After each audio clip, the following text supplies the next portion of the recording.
Hi, thank you Maria for inviting me this year for the Congress. I'm really happy to be part of it. So I'm Martin Brofman. I'm teaching this vision improvement method for the past 30 years. And the method was created by my husband, Martin Brofman. He created it in the very late 70s. And the method is based on his own process of transformation. So I want to talk about this process of transformation. That's what the class is about.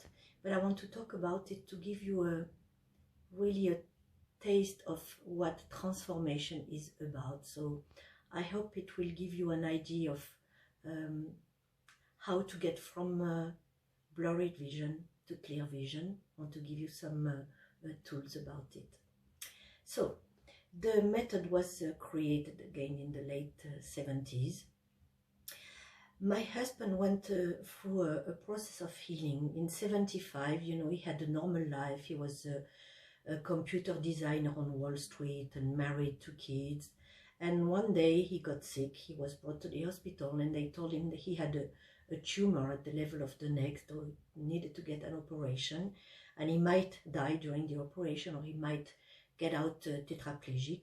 So he went through all the emotions somebody goes through, you know, when you're told you're about to die, and finally had to accept it was happening to him. So to make it a short story, you know, he went through the operation. When he woke up, they told him they couldn't reach the tumor because it was inside the spine, and they were expecting him to die in a maximum 2 months unless he sneezes or cough, and he might die right away. When they did the operation, they had to remove the bones, you know, to reach the tumor. And because it was inside the spine and they couldn't reach it, they were again expecting him to die. So they didn't put back the bones. They just thawed the muscles together. So after the operation, he couldn't wear his glasses anymore. You know, they were too heavy. They were not yet, I would say, fashion design at that time, you know, so they were pretty thick. He had astigmatism and nearsightedness, so very heavy glasses. And when he would wear them, his head would fall because of the operation. So one of the main thing, you know, about going through the process of clearing your vision, the very first step is accepting blurriness. So you need to remove your glasses at least from time to time, you know, to allow the process of healing and clearing your eyes, clearing your vision. So for him the step was very easy. It was just practical. And you know, at that time he was expecting to die. And he was very sad about this very long list of I wish I had. There was a very long list. And he could see how he had spent so much time, you know, working and thinking about success and money and not really about being happy. So he decided he wanted to be happy for the rest of his life, even if it was a very short life. So part of what you need to do is be happy. You know, you need to look at how much of your day you spend doing things that makes you happy. And if it's a short list, what can you do to change that and to make things, you know, that make you happy? So for him, at that time, you know, diets and stuff like that didn't make any sense. He wanted to be happy. Each meal could be his last. So he wanted to eat whatever he wanted to have at that time. And at that time, you know, he wanted to have pizza, pepperoni pizza, vanilla ice cream, Coca-Cola. And that's what he was having. And if he was having a conversation with someone, and the conversation was the kind of conversation you don't want to be the last experience of your life, if you see what I mean, he was, you know, feeling free to say bye-bye and leave. So he would say, you know, when you're about to die, it gives you a lot of freedom. People, they forgive you anything you do. So feeling free to be yourself and do what you really want and not do what you really not want to do is also a very important realization. It was for him, and that's something that is part of the process. So he went to this time, you know, doing what he really wanted to do, and determined to be happy. And because he was, you know, his vision was really blurred. He was very, very nearsighted and astigmat for the past 20 or so years. And so his vision was not clear. So instead of worrying about the fact that he was not seeing clearly, he was determined to be happy. So he would focus his attention on what he would see. So the colors, he would say, you know, the life was like a painting, and he would enjoy what he would see instead of what he would not see. And he continued like that, you know, for a few months. In fact, 2 months after, he was still alive, and 8 months later he was still alive. So he decided to celebrate his life in Club Med Martinique. And in that club there was a Zen monk teaching meditation in the morning. And one day he had this conversation with the guy, and the guy said, you know, cancer starts in your mind, and if you want to get rid of it, that's where you need to go. And that conversation was like a trigger for Martin. It's like he got what the guy meant. You know, at that time Martin was agnostic, and so he decided to explore that way. You know, it was like a door opening, an alternative to dying. So when he went back to the States, he looked at what was on the market at that time about working with the mind. And at that time, the Silver Mind method was really, really successful. So he decided to take the program. And in that program, and people working with the mind, you know, they say when you want to reprogram your consciousness, your mind, if you go into a state of alpha meditation 3 times a day, 15 minutes each time, and you do that for 66 days, after this period of time, you can make yourself believe whatever you want, just whatever. So that's part of the method, the Silver method. And they also use visualization. The idea is that your mind, your brain is producing electricity, you know, and where you're directing your thoughts, where you're directing your attention is where you're directing energy. So you have more of a tendency to create, to realize the pictures that you're holding in your consciousness. So that's what sportive are doing now, you know, visualizing winning, and it's used now. You know, at that time it was revolutionary, but right now we're using these tools. It's mainstream tools. Sophrology is using them. So he used that those tools, you know, and 66 days visualizing going to the doctor, and the doctor say, oh, we don't understand, there is no tumor here, and blah blah blah. And so he did it, and he lived the scene that he had visualized for 66 days. You know, went to the doctor scratched their head, you know, we don't understand, the cancer is gone, and we must have made a mistake. And so at that time, a side effect of the healing was his vision got back to normal.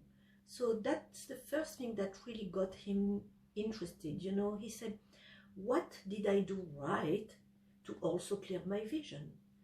And he looked at on the market who was talking about possibility of improving vision. And at that time, William Bates was the only one, you know, and his co-workers. So William Bates would talk about accommodation and how the muscles are working with accommodation. And so Martin was just collecting all this information, you know, for himself to see how he did it. And you know, with the Silver method, he worked with the idea that everything starts in your consciousness, just everything. So the purpose is to describing everything from that point of view. You are a consciousness inside your physical body. You are not the physical body. And you are looking at the world, reacting, responding to what is happening around you. And you're looking at the world through a filter that we conceptualize like a bubble, because everywhere you're looking, you need to look through this bubble. And the purpose of this filter is to filter the information that is brought to your attention. So we would say, when you don't see clearly, describe from the point of view that it starts from in your consciousness, we would say you are keeping yourself from seeing something. Something is difficult to see. So you're looking at what was happening in your life when the symptom began. And with accommodation, you know, we're able to see, again, describing from the point of view that everything starts in the consciousness. We can see what is going on in the consciousness. So Martin is the only one who was able, you know, to apply all these tools to vision and to describe the way of being, the way of seeing in your mind, describing your physical way of seeing the world. So it's like when you're starting to see blurred, you're keeping yourself from seeing something. We like to say, you know, you're losing sight of yourself. So coming back to clear vision is not about becoming somebody different. It's more about coming back to yourself, coming back home. Our natural way of being is healthy. Seeing clear is just normal. And when people are associated, you know, symptoms with age, we're not looking at the age ourselves, you know, we're looking at what is going on in the consciousness of the people at that age. So with accommodation, you know, you have two muscles who are surrounding the eyeball like a belt and squeezing it, and when it's elongated, you see what is close to you and you don't see what is far away. And you have four muscles, you know, contracting the eyeball in the socket, and when they are contracted, you see clearly what is far away and you don't see clearly what is close to you. So it's like, you know, like a zoom, like an autofocus, ultra sophisticated. So when the zoom doesn't function anymore, like for example when the two muscles surrounding the eyeball are staying contracted, you see what is close to you, you don't succeed in seeing what is far away from you. Described from the point of view that it starts in the consciousness, we say you are like retracted inside, focusing your attention on inside and away from a world that you perceive as threatening. So the filter through which you're looking at the world is colored with suppressed fear, insecurity. And with nearsightedness, it's the opposite, you know, the four muscles contracting the eyeball in the socket. If they stay contracted, then you succeed in seeing what is far away and not what is close to you. Your attention is outside. So in your way of being, you give more importance to outside than inside. And we describe that way of being more like looking at the world through a perceptual filter of suppressed anger or guilt, spending more time in the past than the present moment.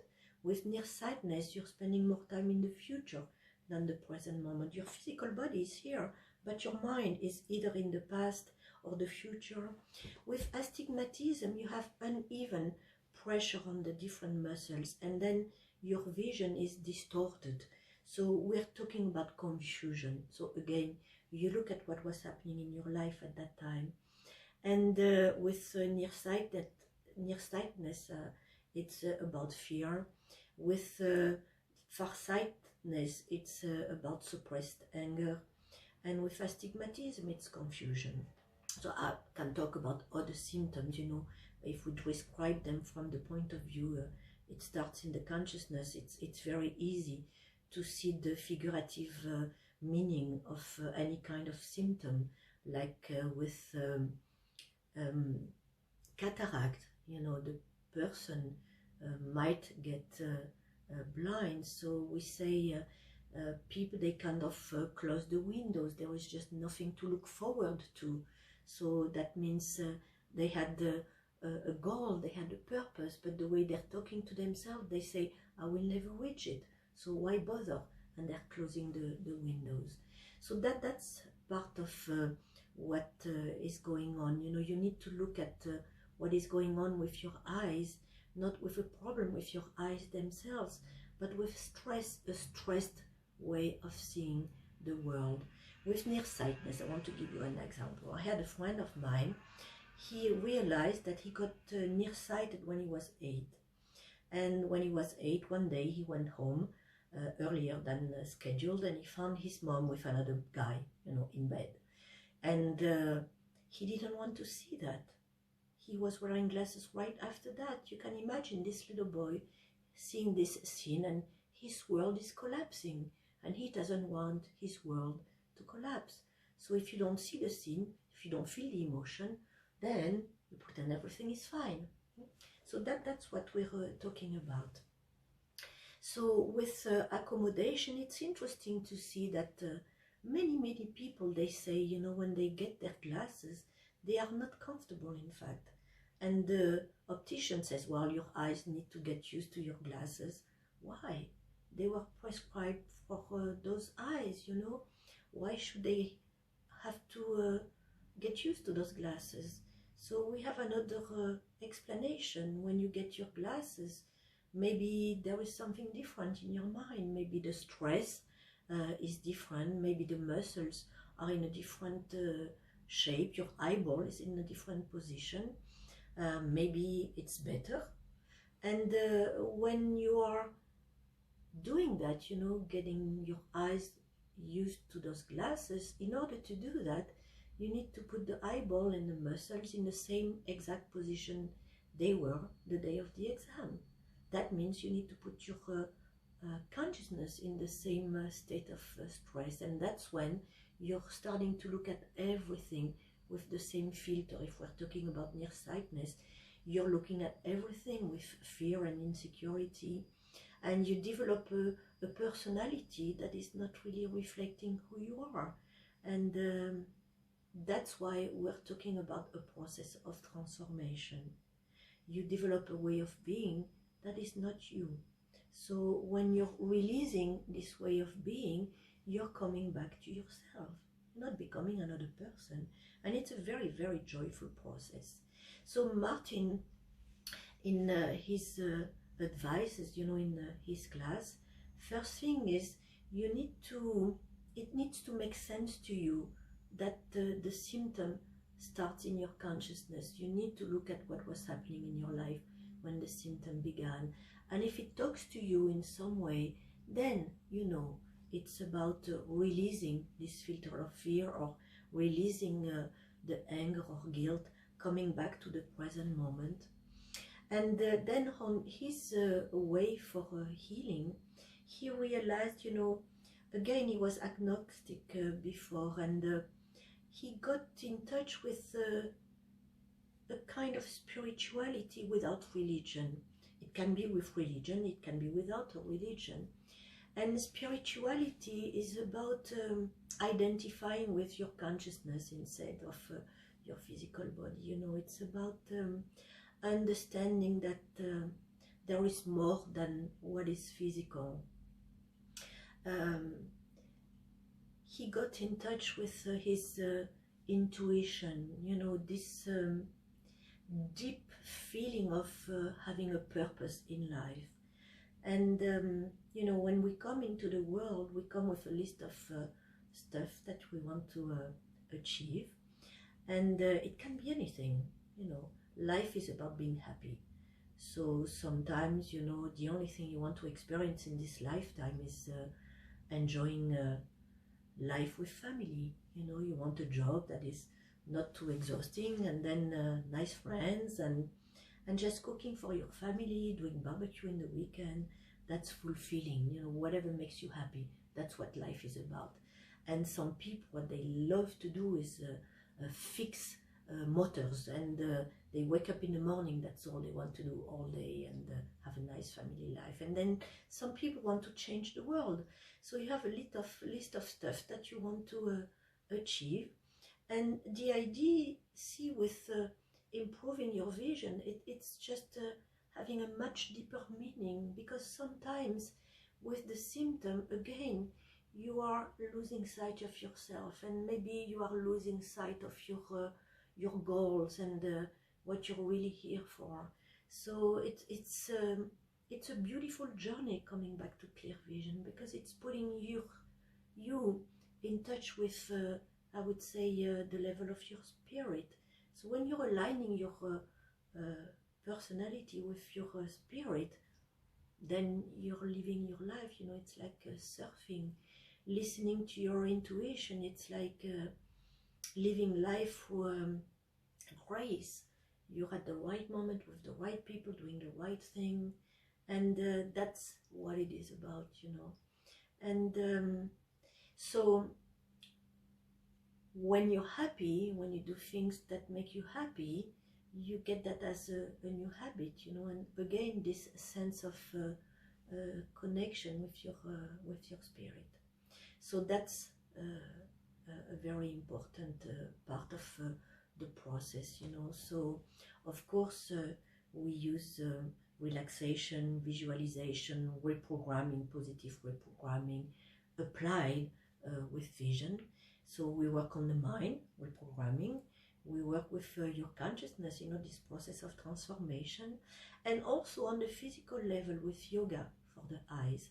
And what Martin did that is really efficient is combine, you know, the yoga, the exercise, with palming. Palming is an exercise that was created by William Bates. The purpose of palming is relaxing the mind, you know. You're palming your eyes, visualizing black, color black, and it's just relaxing yourself. So when you do the yoga for the eyes, you know, you're releasing the stress in the muscles. The purpose is not bodybuilding for the muscles, it's just, you know, relaxing them. So you do it with in a very soft way, you know, moving your eyes in different ways, and in between each exercise doing the palming is a perfect combination. It's a little bit like joggers, you know, who do stretching once in a while. I mean, it's different reality, but it's a super combination. So that's what we do. So working in every angle. So again, you know, Martin was collecting all this information for himself, you know, for his own curiosity, I would say. And he was talking to people about the sorry, his realizations. And an amazing thing started to happen. People would heal their vision. And he was surprised, you know. He started building a collection. And people would say, you know, you should put a program together and make it a class, you know, because it's so inspiring. So it took him some time, you know, to think about it. And then when he decided to make it a program, he used all his talents, I would say. You know, he used to be a computer designer on Wall Street, a specialist with that. So he built the class like a computer program. You take a person with blurred vision, you know, you're putting the person in the program. What comes out, it's somebody with clear vision. And in between, what is massaged is not data, it's your consciousness. So you go through this process of transformation. So he looked at what he went through from the day he was diagnosed with cancer to the day he was told his vision was clear. What did he do right, you know? And compressing that in 2 days. So what realization did he have? The first one is identifying with his consciousness and believing it's possible to clear your vision. Understanding stress is what was responsible for the symptom. And then releasing the attachment to the classes, allowing yourself to feel free to be yourself. It's like the image of the sun. You know, the sun doesn't need to shine less if there is only one person on the beach, and the sun doesn't need to shine more if there is 10,000 people on the beach. And if someone is not happy because the sun burns, well, they go in the shade, or they create a cloud in between them and the sun. So you're a sun in your universe, and whoever you are, you're free to be who you are. And you're looking at other people being a sun in their universe. And you know, a nice way to relate with each other is like suns. You know what?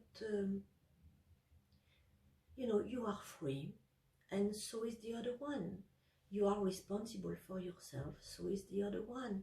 So it's a profound respect to see the other person as a sun, free to be who they want to be, and responsible for themselves. So it gives a great sense of respect. So that's also a nice way to look at things. And Martin also, in his process of transformation, had a big opening of the heart. He didn't really know what love was about before, you know, for whatever reason, you know, childhood and history, and maybe sometimes the American way, you know, who is very much based on business. So he had a very big opening. And when I'm talking about, you know, this profound respect with people, it's we can describe it also as unconditional love. And it's something that is not just spiritual, or not reserved for spiritual people or evolved people. Acceptance, unconditional love, it starts at home, you know, with your family, with your friends. Sometimes we're not happy with what friends or family are doing, but we love them anyway, you know. So part of what we do in the class also, it's a big opening at the level of the heart, and then creating this connection with people, connectiveness with people. And you know, when you see things from this point of view, you never feel alone anymore. So going back to clear vision is going back to really to yourself, and a very deeper part of yourself.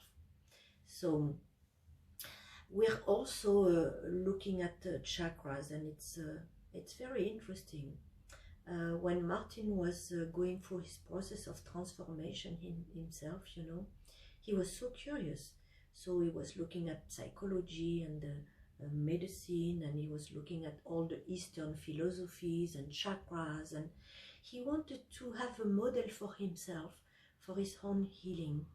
So afterwards, you know, it was like pieces of information, pieces of puzzle all around him, and they started coming together. And as they came together, things were making sense, you know. So we're looking at chakras as aspects of your consciousness. So with nearsightedness, for example, you have tensions in your solar plexus, which is the chakra that is connected to eyesight, and also tensions in your root chakra, which is about security and trust and survival. What is your connection with the source of security in your life? For most people, you know, it's home, money, job. And your root chakra is also your connection with your mother.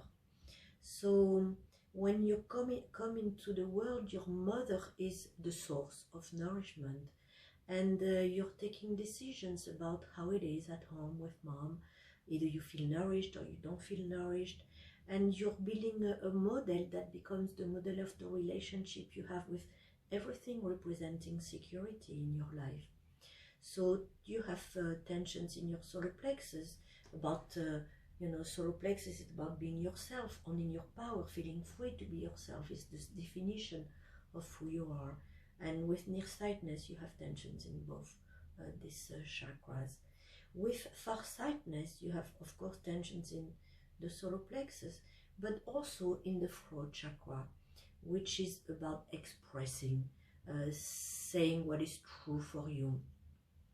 So when people don't want to express, very often it's because they have a very deep belief that if they express what they think, their feelings, something bad will happen.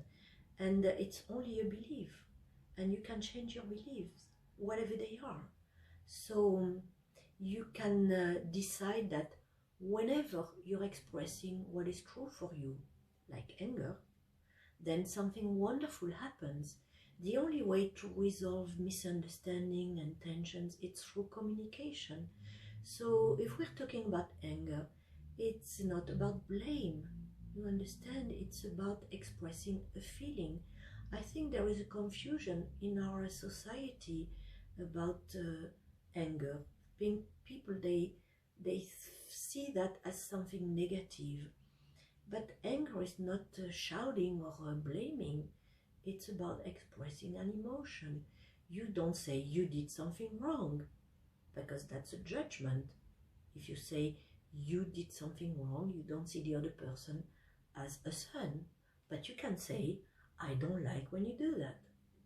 And the other person is free to respond to what you are saying and change their ways, or they're free to continue the way they're doing, and you are free to stay in the situation or to leave it.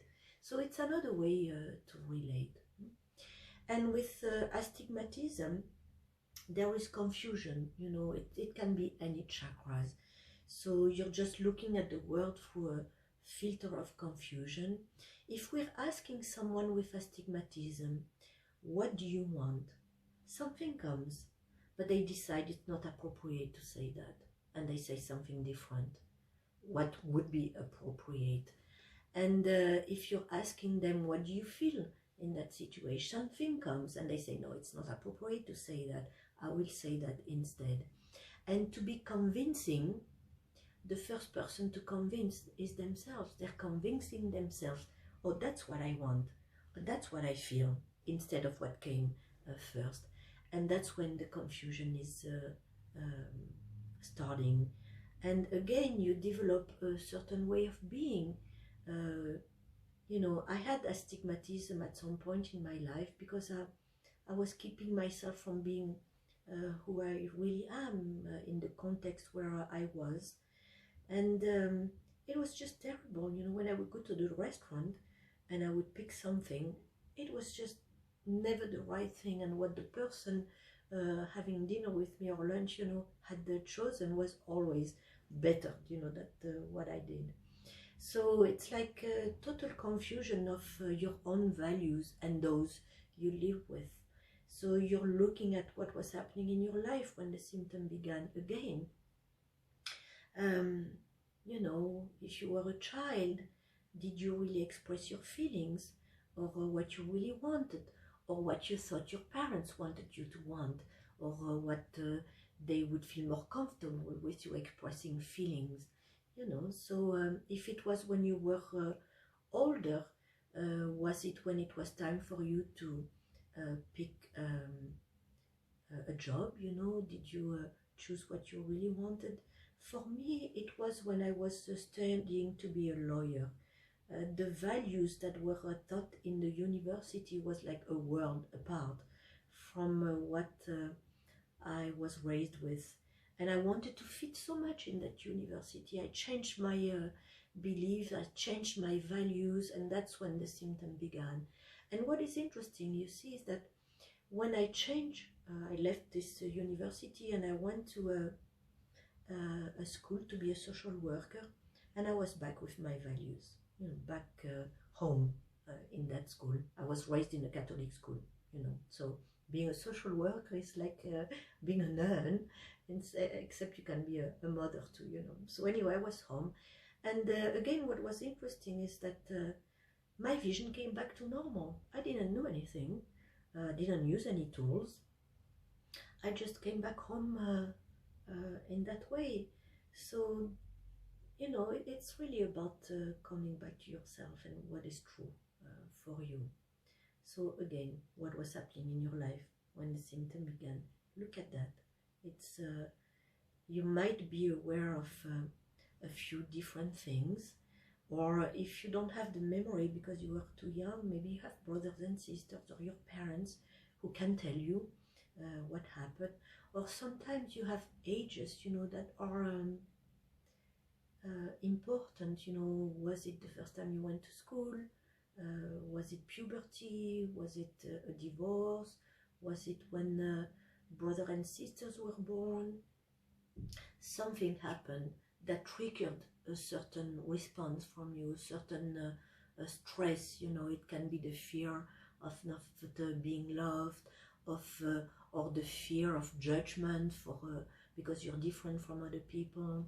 Something got different, and either you went inside, or you know, didn't express yourself, or felt confused. With the other symptoms, with glaucoma, for example, you know, it's pressure in the eye. And what we have noticed with all the people coming to the classes, or the healings we've been given, or again describing it from the point of view, it starts in the consciousness. People are looking at the world with pressure. So it's starting with one situation. What I have noticed personally is very often, you know, when you get a symptom, it's because of a situation that is very close to you, very close to your heart. So it's usually a family situation under pressure. And the person is, I would say, kind of feeling responsible for the situation and putting pressure on themselves to solve the situation. And the message is, you again need to let people deal with their own responsibility. You know, the process of transformation is a personal process, and when you're starting yourself, you might inspire people to do the same. And then when everybody comes back home and feels free, the whole family benefits from it. Okay, so with the class, Martin built it backwards. You know, here I am with normal vision. What did I realize lately? So it was more something, I would say, a big spiritual opening, like I was telling you before. You know, this sense of connection with his spirit, his soul, with, you know, the universe. And then before that, the opening of his heart chakra to unconditional love. And so the second day of the class is about really this big opening. For me, it's an explanation of the meaning of life. You know, when I started attending classes with Martin, that was 30 years ago, or a bit more, and I wanted to find a meaning to my life. You know, in the Catholic school, I didn't have many logical answers. I'm Aries, and I like logic. So for me, things need to make sense, and so that's what was a big opening for me. And then the first day of the class is everything you would expect in a vision class, you know. So you have the yoga for the eyes, the explanation about accommodation, and then you have explanation about the benefit of visualization, reprogramming, and you need to see yourself as a being of energy. You know, your consciousness is energy, so we also do exercise, you know, to feel energy, to see energy, auras. So it's a big process of transformation.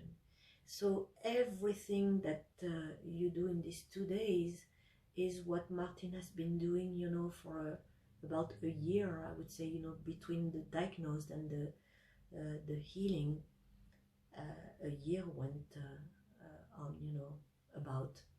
So it's condensed in 2 days, and it's a very joyful process. And we have these 4 relaxations, which is the, I would say, the skeleton of the class. For me, it's like, you know, before the class, you put your life on hold, and you can do that any moment. You know, you press pause on your movie, and you're looking at everything you've been doing up until now. You can do that, you know, without ending the class. And you can look at all the trains that you have taken, and where you are right now.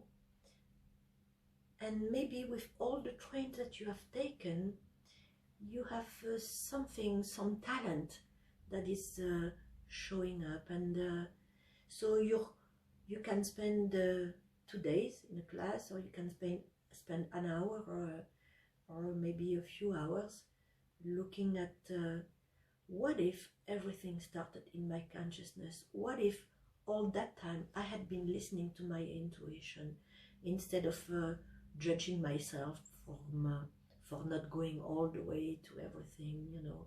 Maybe you are not supposed to go all the way to this direction. Maybe you needed to take off, you know, take another train and another train and another train. And where you are right now, you know, are you happy?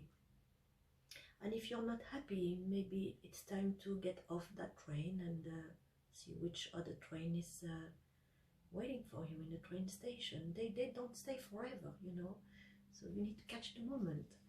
And when you are listening to your intuition, you become conscious of something, you know.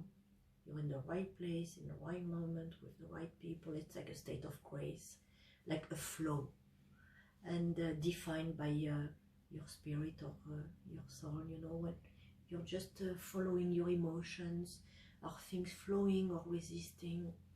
And in that moment, you can say, I love where I am, I love who I'm with, I love what I'm doing. 3 things. That's your compass. And if there is one of them that you are not able to say, it means you're not listening, you're not in the flow. And you're looking at, okay, where is the flow wanting me to be? And when you're following this flow, you just happen to be who you really are, in the right place. So for me, following Martin's teaching, you know, I found my place, and I'm so happy. And I know Martin must be very happy, even though he passed away, you know, in 2014. His method is still spreading in the world. His books have been translated in more than 20 languages in the world, and more people are teaching his method. You know, even Ainoa, de Federico, and Karma Limargas, you know, they're spreading the message. They were organizing our classes and teaching and translating our classes for many years before they decided to create their own version, and they're spreading the word too. So Martin is just, you know, inspiring people, guiding people to clear vision, and I'm very happy about it. I'm very proud, and you know, I would say right now, right here with you, I can say I love where I am, I love what I'm doing, and I love who I'm with. And I wish you a beautiful journey to clarity, beautiful life. I wish you had a great inspiration, and I see you another time, another way. Again, Maria, thank you for inviting me. It's really a pleasure to be part of this Congress with everybody, and to feel like a big family working together for the benefit of people. Bye-bye.